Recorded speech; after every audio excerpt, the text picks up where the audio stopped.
All right, riddle me this. I'm going to tell you a story, and at the end, you're going to tell me if I am a dirty, evil scalper or if I'm a redhead with a soul. So let's get started. I don't try out many video games because I love video games and I will get into a video game. Sometimes. Often I'll get a video game and I'll play 10, 15, 20, half an hour of it and then just be like, meh. But sometimes I get into it and I play. I put like 1,300 hours on Risk of Rain 2. I put hundreds of hours into Elden Ring Night Rain. But funny enough, I didn't really get into Elden Ring. So, it's like I'm not always with what people love, but I love what some people also love. That makes sense. So Palworld comes out. I have followed Palworld since the dawn of time. When they first did their trailers that featured pals eating other pals in this dystopian murder world of Palworld, how it's, Pokemon with guns, but it was more than that. It was dark and gritty. Well, sorry, it's not gritty because it's all animated and looks all fun, but it's really dark. I mean, when you think about it, right? Like just killing animals or forcing them to be your slaves or whatever like that, a lot of dark themes. And I'm into that. I'm like, whoa, that's cool. I love animals in real life, but anyway, you get it. The game's fun. So I've been following it for a long time. And then the game comes out and I buy it and I play it, and not play the wazoo out of it. But I play it and I get really into it. And that's saying a lot for me because survival crafter games, like, man, if you have to punch a tree to get wood, to build an axe, to cut down more wood, like I'm not into that. But I got into Palworld. And so Palworld's this video game that I hold close and dear to my heart. And of course, 1.0 came out recently. And then I'm like, all right, I'm, obviously going to get back into it. And I've been playing it, which isn't good because I don't have any time to play video games, but I've been playing it anyway. And so rewind a little bit, 4 months ago, I see a listing randomly to buy a case of an upcoming product, the Palworld Booster Packs game.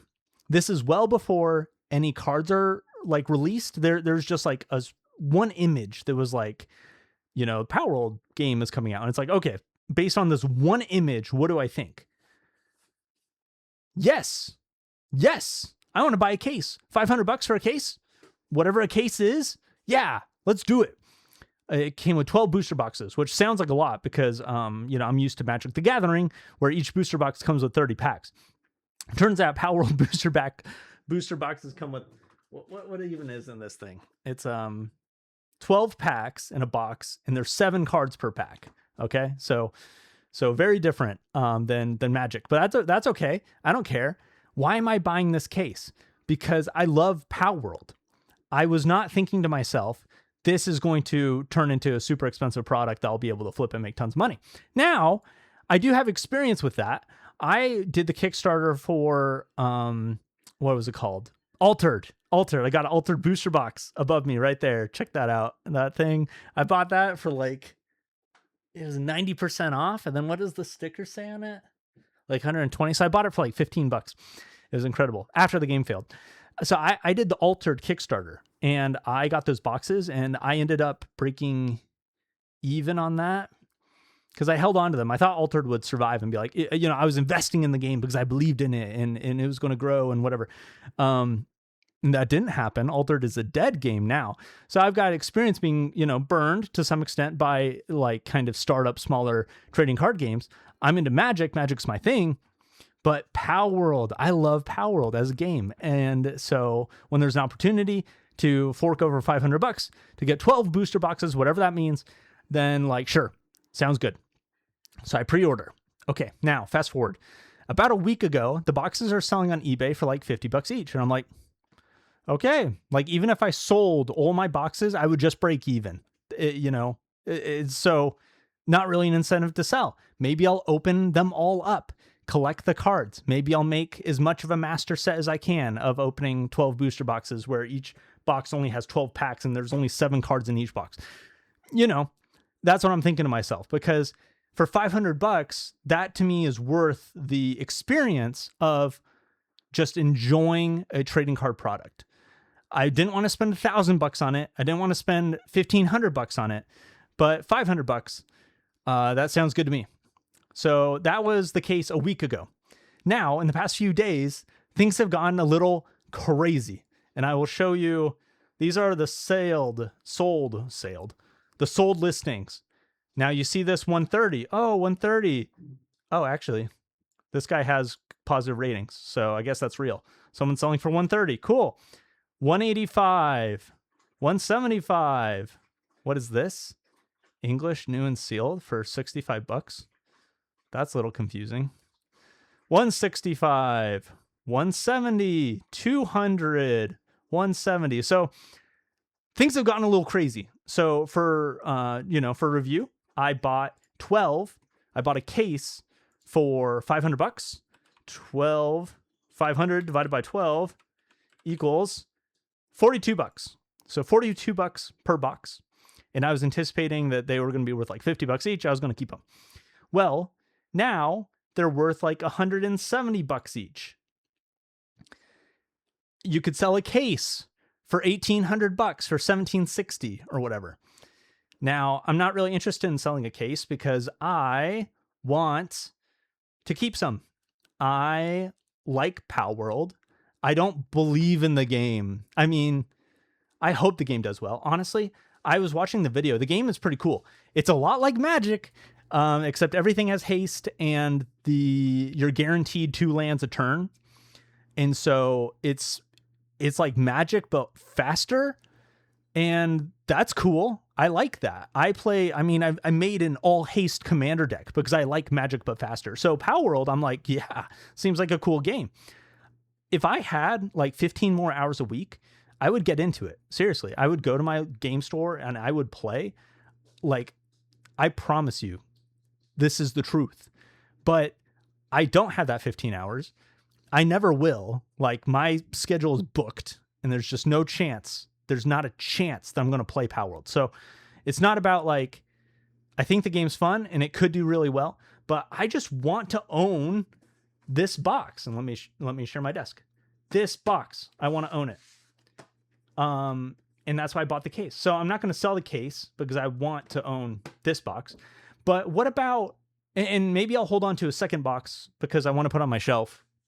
It's already on my shelf. It's behind me, but I think it's behind my head. You can't really see it. Maybe. Anyway. So I want to own 2 boxes. And if the boxes were cheaper than 180 bucks each, I'd probably open them. I'd open them right now. But the problem is they're 175 bucks, 165 bucks each. And I'm able to sell them, and I've already sold a bunch, for 165, 175 bucks each.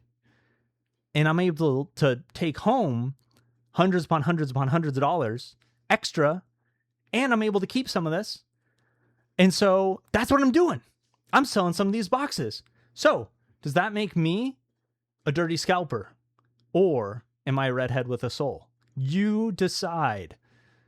But this is kind of cool. The other thing too about opening this is the pals you can open aren't that cool. Like chill it, like, okay, whatever. But not to disappoint, and wrong view. So what are we going to do? Well, so I've got this choice here. I could open this, but it's worth so much sealed that it's worth it to me to keep it sealed. I'm going to keep it sealed. This, on the other hand, for 80 bucks, you can get a Secrets of Strixhaven draft night. And I've been working hard. I'm going to treat myself. And I'm going to open this up. So yeah, is this video about Palworld? It is. It's about how Palworld is so expensive that I can't open it. I can't feel good about opening it because the price has gone up so much. I'm selling a bunch of what I have, and then I'm keeping a couple boxes because I think it's cool. I've literally already pre-ordered the next Palworld set. So I've already pre-ordered for 500 bucks. Once again, 500 bucks, I pre-ordered another case. Do you want to follow me? Do you want to do that? You could, if set 2 comes out and is parabolic like set 1, this collector booster is going to be sweet. Vampiric Tutor, here we come. If Palworld, if set 2 is like set 1 and they kind of like underprint it relative to demand and things go parabolic, it's just easy money. And there's a lot of people that have made a lot of money from, oh, this is cool. The land pack. Oh, and tokens? What? Comes with tokens too? That is sick. Oh, I love that. What grinds my gears in Magic is when there aren't the tokens, when the tokens don't exist. You know, you play Marvel Jumpstart and you open up Ultron the Annihilator and you're like, oh, this is so cool. No tokens. And it's like, boo. I want to have the tokens when I play. It makes the deck feel so much cooler when you're able to play the tokens as like actual cards. And so anyways, you can pre-order Palworld set too. You can do what I'm doing, spend $500, get a case of 12 boxes, and the boxes have like no cards in them, but you know, and then who knows, it could be a great investment. Or ooh, Silver Quill Schemer, I like that. Requisition Raid, I also like that. Royal Treatment, and then the full art land, and a fractal token. Just put those there. So yeah, it's interesting. Do I recommend investing in like new TCGs and stuff like that? Super high risk, potential for super high reward. Like I was an unwitting investor in and investor is like a strong word because I have just flipped most of it. What? 3 mana, draw 2 cards in blue? That's an instant? So it's just divination, just like way dead in Magic. Do people know what I'm talking about? So, you know, I was an unwitting quote unquote investor. Dreamroot Cascade, sick. Oh, Stock Up, also sick. These packs are goated. But yeah, it turns out that they didn't print enough demand or to meet demand. Also, stores were quite, from what my understanding is, the stores were quite squishy about pre-ordering Palworld, which, yeah, no kidding. And I mean, who has money to anymore anyways? Like, there's so much. I was listening to a game store talk about how you have to kind of front load everything because, oh, yeah, baby. A mythic extended art Witherbloom the Balancer. Imagine opening this in draft. It would have just been like insane. Bitter Triumph. Discard a card or pay 3 life. Nice.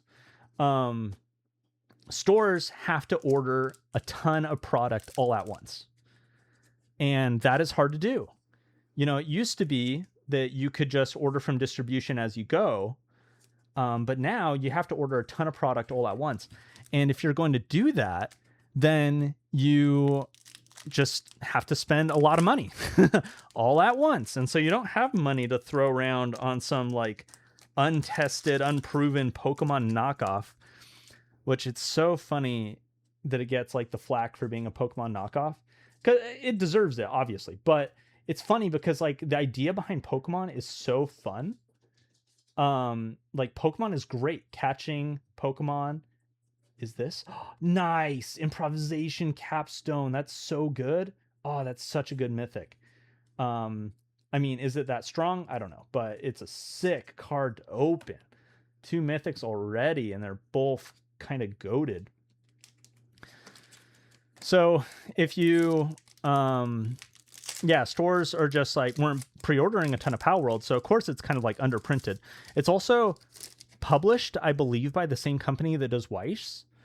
And Weiss is kind of like famous for having interesting reprint policies, right? Their first edition really matters, first edition. That's why I think these Palworld boxes, I really am just not a fan of the cards in them. Harmonized Trio, cool. I'm not a fan of the pals they chose for these Palworld boxes, but that being said, it is the first edition. It's the first edition. If this game goes anywhere, then it's going to be, you know, kind of pumping. And so that's interesting. You might be wondering in your determination of if I'm a dirty scalper or not, if I plan on keeping the 2 sealed boxes for forever. And I will keep these sealed boxes unless they end up being like $1,000 each. To me, it's just not worth it sitting on a shelf when it could be like $1,000, which I say that, and there's like $1,000, like Brothers Wars, almost $1,000 collector booster box. Practicing Offense. Is this good? I don't think so. Deduce. Nice. dud pack, first dud pack. And so, yeah, it's really about opportunity cost. I'm cool with holding things that are cool, but once they become so expensive and they could just be money that I could get other cool stuff that I love more with, then I'm just going to take the money. 10 out of 10. Withering Curse. All creatures get -2/-2. Infusion. If you gain life this turn, destroy all creatures instead for 3 mana. Sick. I like that. Empty the Warrens. Cool. And a foil rare. A triple rare pack. That is nice. That is nice. So, I'm opening up Magic in my Palworld video, but it's because, like, if I'm being honest with myself, like, I am going to play with these cards. Like, Improvisation Capstone, I am going to put that in a deck, and it will get played. The Palworld cards, I am tempted, actually, to buy a cool Palworld card. I was checking with different grading sites, seeing if they would grade Palworld, and there's no evidence that they do, but I think it'd be sick to have a graded cool Pal. So that is something I'll look for, but at that point, just buying singles is the way to go. Not, you know, not this like hop to it. Oh, actually, I should put this card in a deck of mine. I'm going to put it to the side, but it's just because I have a Khosla deck, and it literally needs a hop to it in it. So I want to make sure I remember that card. So yeah, Magic is so fun. It's so good. I've got friends I play with, and so it's like, what would it take for me to do a different game? If all of my friends simultaneously were like, we're sick of Magic, we're selling our cards, and I say all my friends, I've got like 3. If all 3 of my friends were like, we're sick of Magic, we're selling all of our cards, Flashback, sick, and Burst Lightning, nice.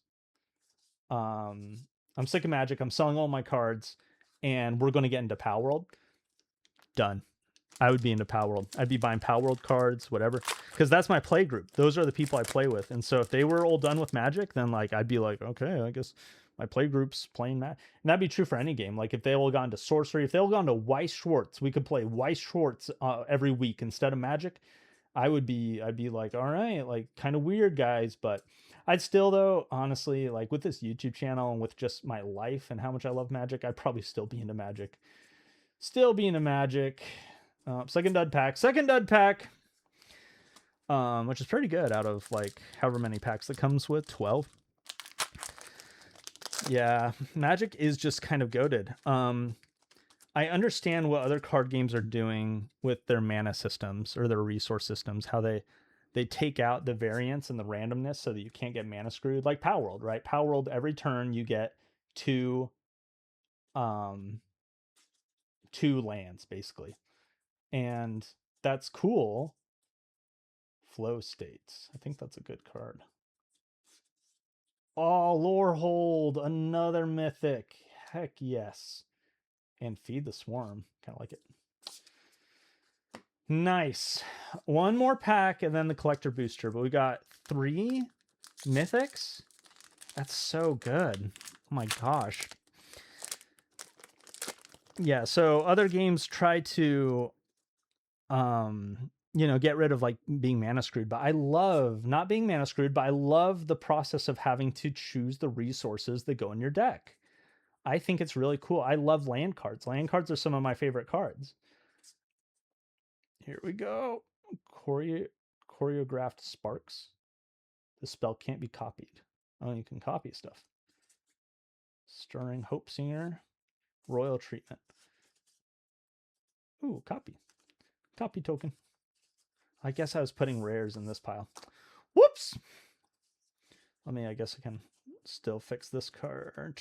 Put these 2 rares there. Okay. Nice. All right, moment you've been waiting for. Collector pack, collector pack. It's a collector pack. What's going to come inside of the collector pack? Oh, yeah, baby.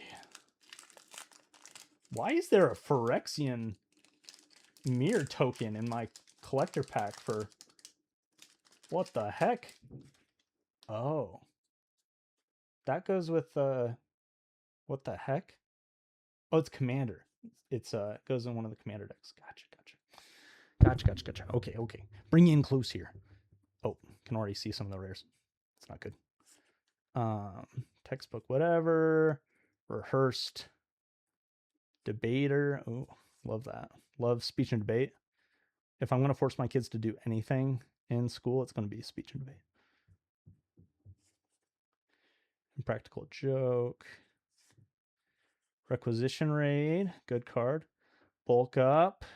Foil. Cool. The mountain. And then we hit the heat. Dream Root Cascade. Feral Appetite. Maelstrom Artisan. Hasty 3/2 that can destroy lands. I'll keep it. Reprieve, no, that's all. Yeah, foil reprieve. It's cool though. That is cool. And reprieve's a good card. When this creature enters, draw a card. Each player loses 1 life. Interesting. Interesting. Okay, that's all. See, that was fun. I had a good time. And could I open up my Palworld? I could, but the reality is I love Magic, and yes, I want this Palworld on a shelf. I'm going to have 1 box on the shelf and then 1 box, I don't know, I'll stick somewhere. I don't know why I need 2. I want to. I think 2 is great. Probably so I can always keep 1. Maybe even if it does end up being really expensive, I'll still keep 1. I don't know. So anyways, thanks for hanging out. If you watched to the end, like, kudos to you, man. Thanks for, or woman, thanks for being here. Thanks for watching. Please subscribe. A special thanks to my patrons. Thank you. Peace.